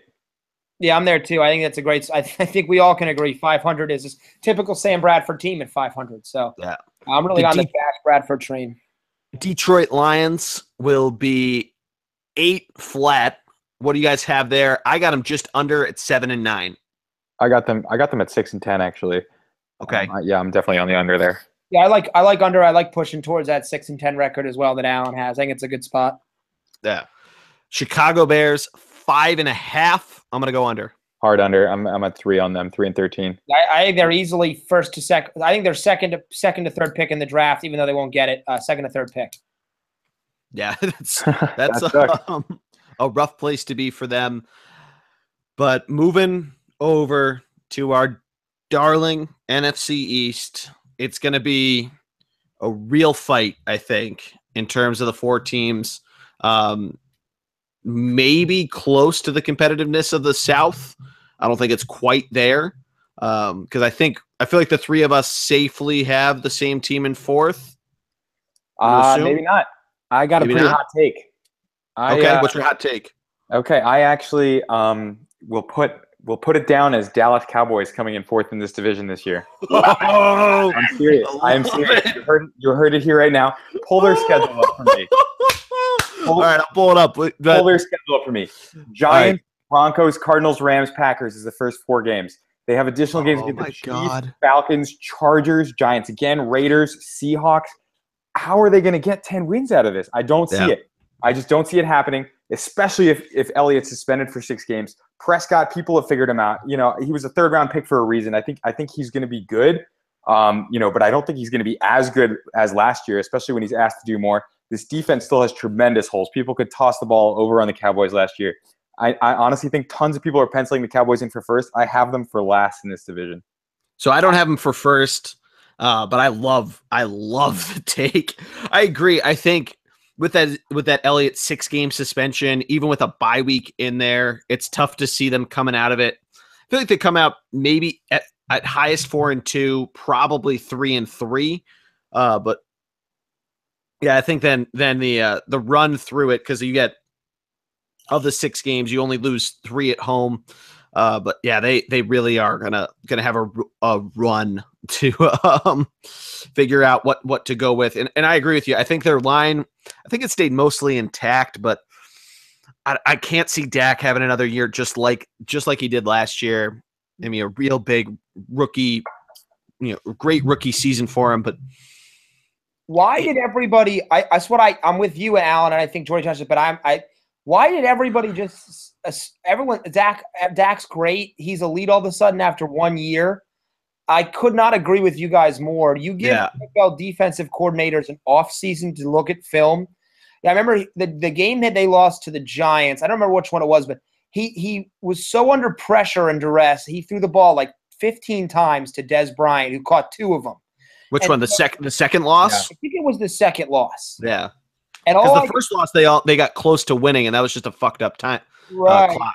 All I could think about, though, I don't think he's the worst quarterback in the league. Don't get me wrong. Yeah. But to simply annoy a guy, the offensive line will be great again. I can't deny that. But the suspension, the total just demolished. This defense has got really doesn't have anybody on defense. Yeah, their defense isn't that good. Right. I'm with you, Alan. I don't think they'll be last, but I think I've got them in at 3rd. So okay. I definitely would agree, though. People just jumped right on the Dak bandwagon and put him up way too quickly. I mean, I got to see another year of this. Maybe I'm wrong, but honestly, I see. Look at that schedule. I think if they come out of the first 6 games, 2-4, I just don't see them. They don't have Rodgers to run the table like the Packers did. That's very true. I just kind of see them limping down the rest of the way. Right, you're right. Their schedule, it's brutal. I mean, it's brutal schedule, and they end the season at Giants, at Raiders, Seahawks, and then Seahawks. At Eagles. Oh my God, they could come into December thinking they've got a playoff wrapped up and lose all 4 of those games easily. Yeah, so, that's very true. I had them in 2nd, and we'll get to why. I have, and I'm at. I want to think you have them as well. The Redskins at 4th. I think Kirk Cousins has a decent year. I'm not entirely sure where everything goes in terms of their offense. They still have a pretty nice receiving core, very young, with the Duke product in Jamison Crowder and Josh Doxson being the 2 guys now. Terrell Pryor. Yeah, you're right. Terrell Pryor's added there too. Jordan Reed is at least healthy right now. Yeah, he's healthy now. That's the big thing. And he's not punching players in the face either. That's also good. Yeah. So like you did. I think it'll be an interesting run for them. They 4th place, and so they have an easier schedule. They get but I don't really see them elevating beyond there. I'm the same way that I am with Dak. Maybe you guys have a different take. I know he's a Redskin, but I'm not a Kirk Cousins guy at all. I don't like him. I don't think he's that great of a quarterback. I don't think their offense is that good. I don't think their defense is that good. I'm not sure where all this love for Kirk comes from. Yeah, I mean, I think he's put up some respectable years. But stats are great. I'm with you. I mean, he's got 4,000 receipts. He's thrown 4,000 yards a couple times, but do you think he's that good? I mean, I don't know. Maybe I'm wrong. If I'm them, I'm glad they didn't pay him. If I'm a Redskin fan, I'm glad you didn't pay him. Yeah, I think he's 3rd in this division. Yeah, I'm with you. Yeah, there's definitely a reason why they keep asking him to bet on himself. No, right. Now, I guess so we have Alan's 4th. We've got our 4th. My 3rd's the Cowboys. You've got him 2nd, Jordy. Alan, if you've got the Cowboys last, where do you have – who's that next team on the list? Who's that 3rd team? The Redskins are in 3rd for me. Okay, that makes sense. So then do you now – okay, now we've got to figure out where everyone's gone here then. So, Jordy, I guess if you've got the Cowboys 2nd, who do you have 3rd? You guys are going to hate me. You can pick them. It's all right. Eagles 3rd. I have Eagles 3rd. Oh, my God. You're killing me. Yeah, you're going to hate me. So for me, I'm going to spoil my playoff teams. I have the and Cowboys all making the playoffs. I think the Giants win the division. Spoiler alert if you haven't figured it out. I think the Cowboys and the Eagles split their 2 games. They both finished 9-7. I think in terms of I forget how the tiebreakers exactly work, but I think the Eagles just get barely edged out and get the 6th seed. I think I'm very optimistic on this year. I think week 1 at the Redskins should be a win. Week 2 at Kansas City, I'm a little nervous about. I remember 4 years ago, that matchup with the Chiefs was a little dicey. Week 3, home opener against the Giants will be fun to watch, I think that could be a win, could be a close loss. I think just like with the Cowboys, you split it. But the post-bye week kind of it gives me a little bit of pause. You have at Cowboys, at Seahawks, at the Rams could be a trap game because you go back to New York.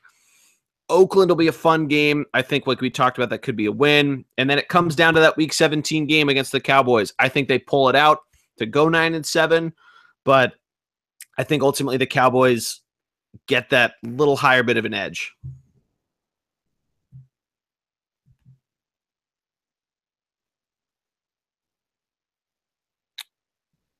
Having a little trouble hearing Matt right now. Yeah, I'm not hearing him either. But Alan, what? Yeah, give me your take on the Eagles. I think Matt muted himself. Okay, so my take on the Eagles, I think that they're probably going to be second here. Whether that's good enough, we'll have to see. I guess we all have the same first. Yeah, and Matt, are you still there? I'm back, guys. Sorry about that. I just a little technical glitch here. I don't have winning the division. I've got the Giants, but I can tell you, I like a lot of the ways the Eagles are going. I think their defense is going to be better than people think. I don't actually love their wide receiver core as much as a lot of people do, but I actually really like the defense for the Birds this year. I mean, other than their kind of thin at linebacker, everything else is coming together, and we know that we're going to get Sidney Jones come next year as well. So the defense to me is looking way up. And I think Carson Wentz needs to show us, is he an Andy Dalton or is he I don't think Aaron Rodgers is the right term, but is he an Aaron Rodgers, if that kind of makes sense? So I think that's a big deal for me. Big deal for me there. So we'll see what happens. But I love him. I've got him pretty safe in second. And I think their trajectory is the best in the division moving forward. Yeah, I absolutely agree there. I'm very bullish on their defense in the future. They've made a lot of great moves for quarterbacks, so you could definitely see the run going forward, and in terms of that upward propel themselves forward, if you will. I just think it comes just short of a division title, but I think you see Carson Wentz's first playoff appearance for this season. Yeah, you know what? I think that I'd much rather be the Eagles than the Giants right now, even though I think the Giants will win this division, just because, they have Eli Manning. He's old. They don't really have a ton going on behind him.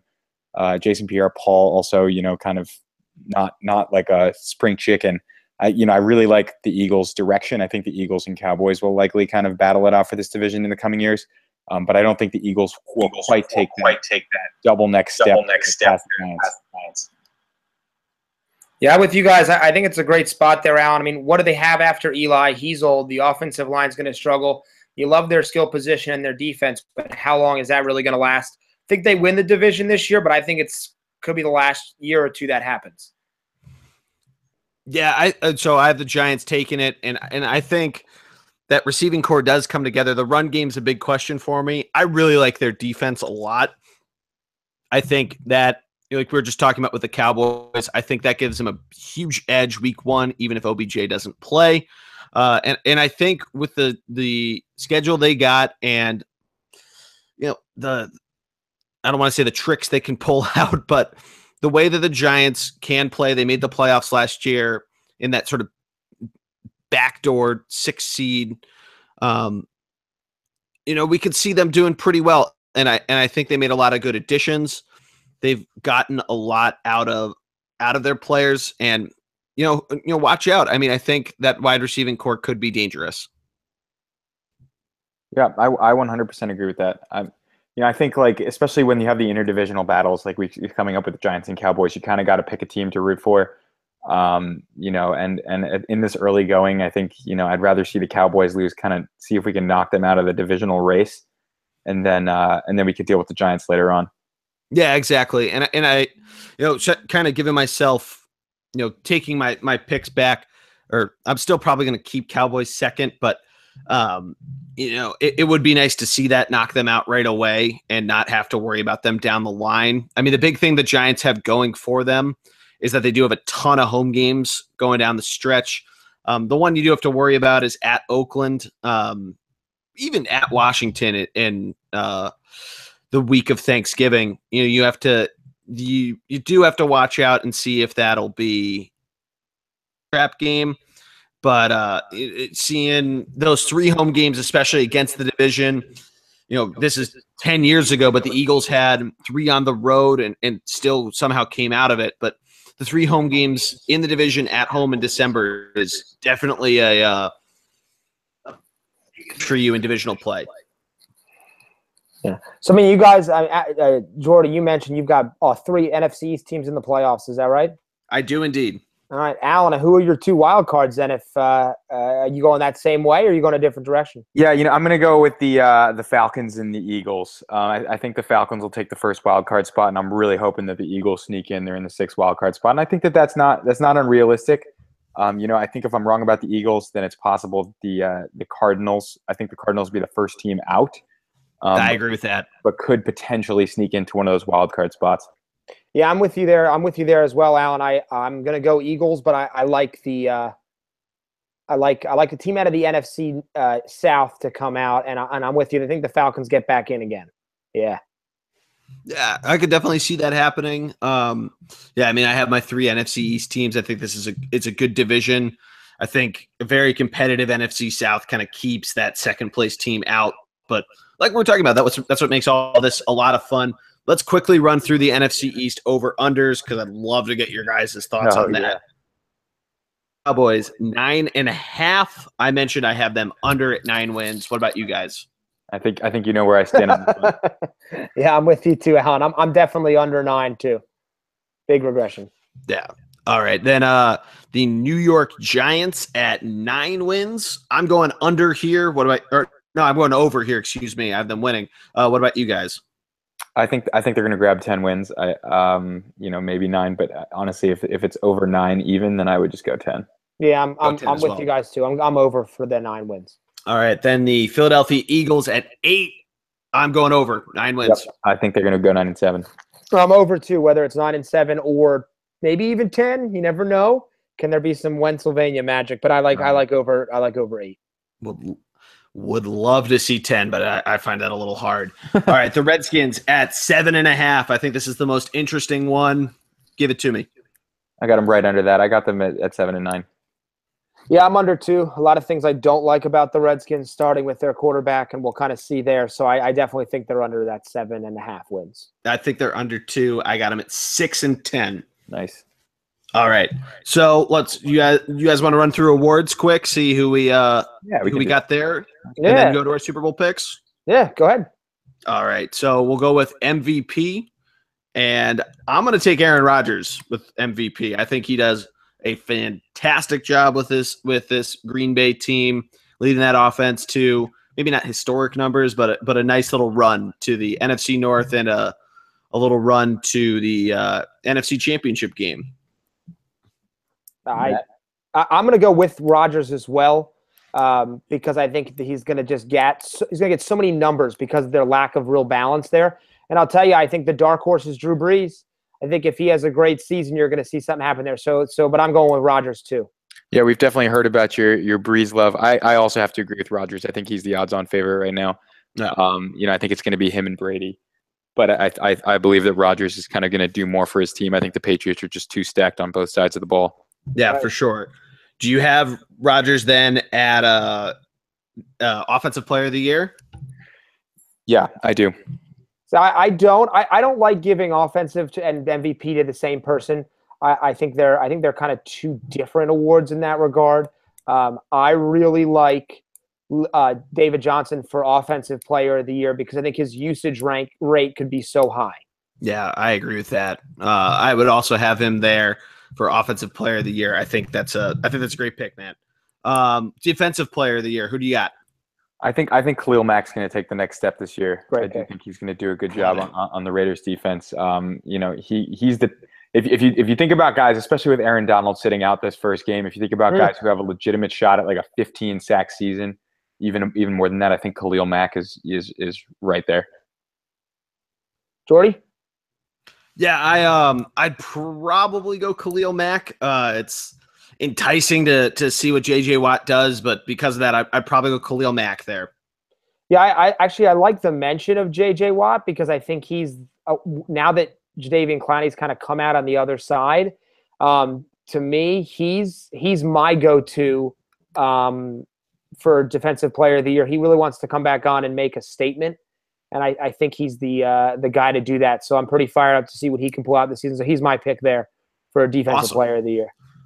All right. Now let's look at the Super Bowl. I don't think we made our NFC pick since we just quickly ran through the AFC. But who do you guys have winning the NFC, and do they ultimately take the Patriots, or do the Patriots repeat? Yeah. So go ahead, Alan. So I think it's going to be Packers Seahawks, which, again, not super creative, but I do think those are the two most likely teams to come out in the NFC, and I think that the Seahawks with that defense, I'm excited to see how they play the Packers in Week 1, but I think that that's going to be the rematch in the NFC Championship game. I do think the Seahawks are going to end up as the NFC champions. And I guess my thing there, I'm with you, Alan. Like I said, I'd love to be more original, but both those teams just to me are so more above the other teams out there. I think it's where the game's played. If the game is played in Seattle, you got as good as Aaron Rodgers is, you got to go Seattle. I do think, though, that Rodgers is going to take it, and I think you're going to see a Packers-Patriots Super Bowl. How about you, Jordy? Where do you have the NFC doing? So I agree with Alan. As awesome as it would be to see Aaron Rodgers versus Tom Brady in the Super Bowl, I'm going to go with the Seahawks. I like that defense a ton, and I think they give an interesting run to Tom Brady and the Pats, but that team's so dynamic. They're looking great tonight, and I think the Brady bunch repeats.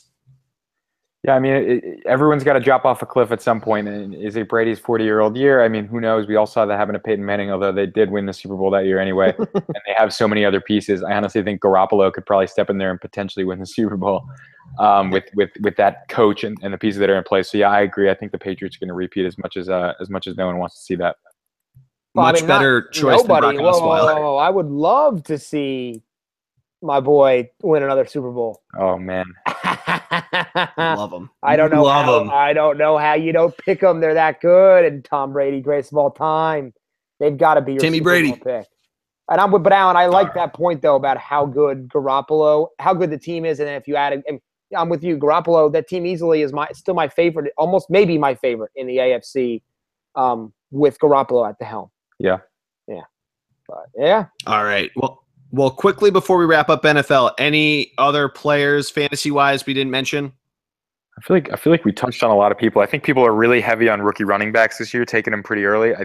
I mean, Kareem Hunt looks good so far in this game, but I think that we might want to temper our expectations for Mixon and Cook and even Fournette. I mean, if everyone thinks Fournette's going to be the next Elliott, but if you look at the line that Elliott was running behind and the support that he had versus what Fournette has, I really think that people's expectations are a little bit inflated. 1,000,000% agree. Yeah, I think that. Go ahead, and look at, I mentioned a little bit with the Colts. You got to remember who's throwing the ball when a lot of people are thinking very highly on people, those Colt receivers and tight ends. And there's a ton of other ones too. A lot of the Rams players have those high projections. But you got to remember who's throwing the ball, and if it's not a high number there or a high ranking person there, it could be dangerous. Yep. Yeah, I think it's a great point. And Alan, I liked what you said as well. And Jordy, you touched on it. I think the key is forget who the player is, figure out what the offense he's on. I like guys who are on good offenses. Good offenses score touchdowns. Touchdowns win fantasy games. So while Leonard Fournette may have a ton of talent, he's going to be playing with the Jaguars and Blake Bortles. So would you rather have him, or would you rather have a mediocre running back on a team that's going to go to the playoffs, like maybe one of the Seattle Seahawks running backs, something like that? I like that thought process a lot. Yep, I totally agree. All right, awesome. Well, that's going to wrap it up for our NFL preview. Matt and I are going to do a quick college football rundown from week 1. Or just a quick week 2 preview. But Alan, we wanted to thank you so much, brother, for everything and coming on. We really appreciate it. Hopefully we can get you back later in the season. Perfect. Thanks. I'd love to. I really enjoyed this. Thanks for having me on.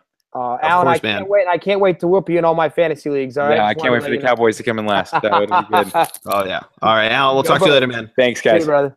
All right. Well, Matt, on to quickly with college, week 1, what was your take from all the action? Well, once again, why people even question Nick Saban and the Alabama team? They punished Florida State. The defense was as good as they were last year already, and I will say this: Florida State's defense is all college. So he's fantastic as well. By the way, the Patriots just lost the lead. Well, I was going to say, sucks to lose DeAndre Francois. Yes. Oh, no, I'm sorry. I'm watching the game here in the background, and they just hit Tyreek Hill for a huge touchdown. But beyond that, yeah, I'm with you. I thought my question to you is after week 1, and I don't want to get too excited. What is the ceiling for our Michigan Wolverines after watching them? Yeah, so it was a great game, great win over what was thought to maybe be a good Florida Gator team. I almost called them Florida Panthers. But as you saw it, Florida's quarterback play was all right with Will Grier. It was all right, and you see a lot of inconsistency, and Michigan's defense figured it out. It was a kind of a rough first half offensively, but the defense got it together and eventually nearly got that safety and pulled out the defensive scoop and score right in the end zone. Yeah, I think to me it showed you that the defense is going to be great. Yeah. Again, what can the offense be? Are we going to be a Florida, or are we going to be a team that's got what concerns me? Right. Now I will say this though.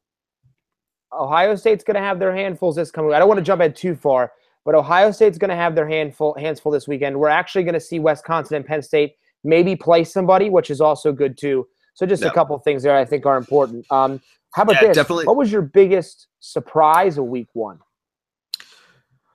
So you mentioned it with Maryland, and I wrote it in the blog that Maryland was going to take the points. That's not a big surprise to me.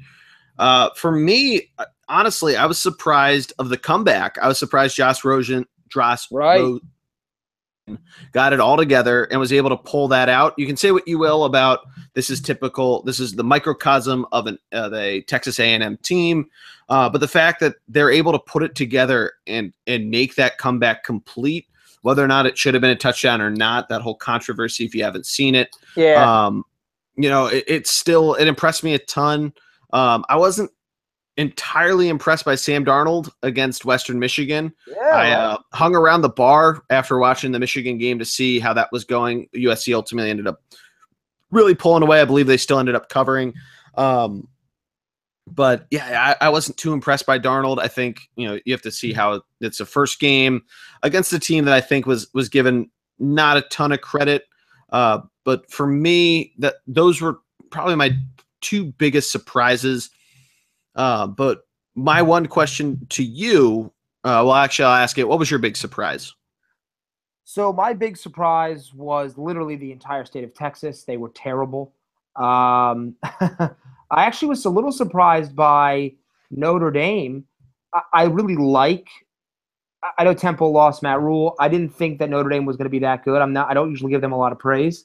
But I was pretty impressed by them. They're shellacking a Temple team with a lot of leftover players that are pretty decent. But the Josh Rosen was really, to me, it's got to be the biggest surprise of the year there, of the start of the season, though. So I'm with you there.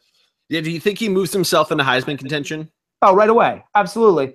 Yeah. I think it's a little inflated because Texas A&M's defense is trash. And it was a home game. So they literally got down by 30-something points at home. 35 points in the third quarter. 35 points at home. So, I mean, come on. But yeah, no, they were definitely my biggest surprise. Yeah, the SEC as a collective didn't really show up in week 1.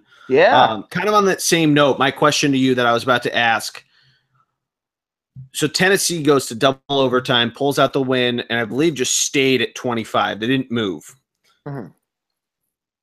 The alma mater of the great basketball legend, Larry Bird, Indiana State this weekend. Do you think that win, or assumed win, is more or less harmful than the double overtime win? In other words, do you think they'll move up if somebody like 24 loses, or do you think they'll still stay at 25? No. I mean, to me, they should stay at 25. If you're not going to play a decent team, here's what, and this is what really bugs me.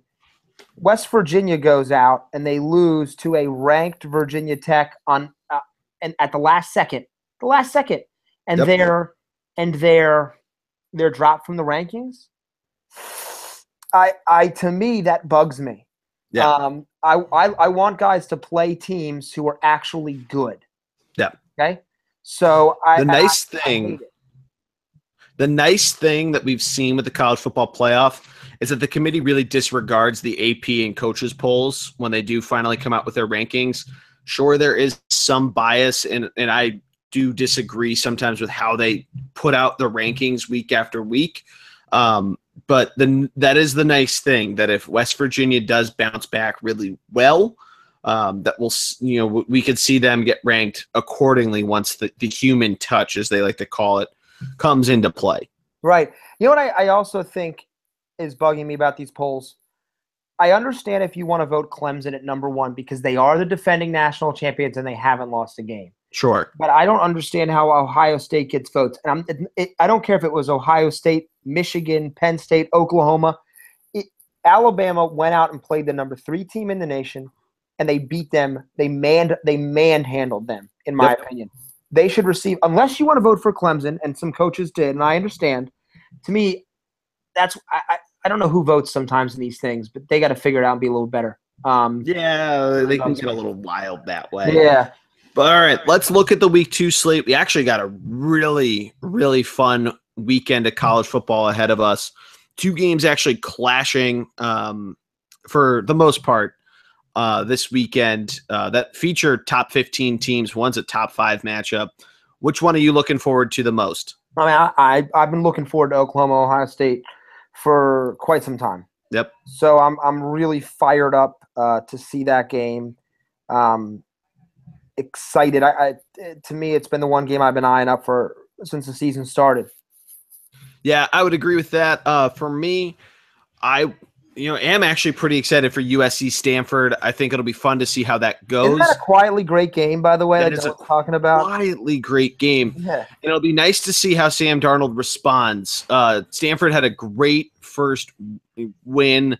That was out in Australia, so they didn't really they didn't play last week. They played 2 Saturdays ago, so it'll be interesting to see how they go. But they get 2 weeks to prepare. They get 2 weeks to see prior tape. They get a week to see this tape. Like I mentioned, a subpar showing from Sam Darnold. He still only missed 10 passes, but 2 of those misses were interceptions. Right. For me, that competes against the game. It starts an hour later. But that'll be one for me to watch. But as always, keep an eye out for the Funvee Tailgate blog. That'll have me going through the entire slate of games and picking the spread. Georgia, Notre Dame, Clemson, Auburn. I mean, we got Clemson, Auburn's fun. Right. TCU, Arkansas. That's another one. You mentioned that when you go through your games. It's another great game I don't think anyone's talking about. Absolutely. And I hope, oh, my God, Pittsburgh, Penn State. I know it's at Penn State. Another one that's worth looking at that I'll talk about, but it's Louisville at North Carolina. Yeah. North Carolina, that was a pretty easy pick to have them losing to Cal last week, but still a little shocking because of Cal's new head coach and everything like that. But I'm with you. It's an easy upset pick for sure there. Picking Cal. Mainly because the off the field drama, but it'll be fun. Like I said, keep an eye out for the post, but that'll do it for us tonight with everything. A little longer because we had to preview the NFL. The idea, usually just a quick housekeeping, probably look to do first half college look, basically what we just did here, a little more expanded, and then idea with the NFL. Since we do have the blog posts, Natty D's Cold Hard Locks for our picks for the NFL, and the Funvee Tailgate blog for college picks, but usually try to keep it around an hour. We appreciate everyone that has stuck it all the way through. If your friends didn't, give them shit. But that'll do it for us, Matt. Thank you as always. No problem. All right. Well, we will catch you guys next week for the Funvee Tailgate. Jordy Cannell for Matty D. Have a good week, everybody. Good luck in fantasy, except for you, Matt. Actually, I don't think I'm playing you, so whatever. No, I'm playing mostly Logan week 1. All right. Thanks, everybody. Have a good night.